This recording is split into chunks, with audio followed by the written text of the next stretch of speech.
বগুড়ার মানুষ নাকি দই ছাড়া কিচ্ছু বোঝে না। আরে ভাই, ভুল ধারণা। এই যে দেখছেন গিজ গিজ করা জিলাপি, কটকটি আর লাড্ডুর পাহাড়, এগুলো কিন্তু কোনো রাজপ্রাসাদের রাজকীয় ভোজের দৃশ্য না।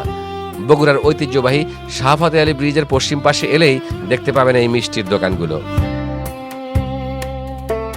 দোকানের চেহারা দেখে সাধারণ মনে হতে পারে, কিন্তু এদের দাম শুনলে আপনার চোখ কপালে উঠবে আর পকেট থেকে টাকা বের হয়ে নাচতে নাচতে দোকানদারদের হাতে চলে যাবে।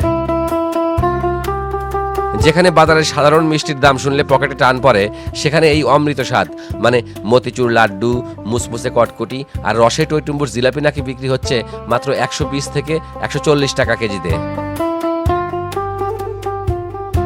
হ্যাঁ ভাই, ঠিকই শুনেছেন, এই যুগেও এত সস্তায় মিষ্টি পাওয়া যায়।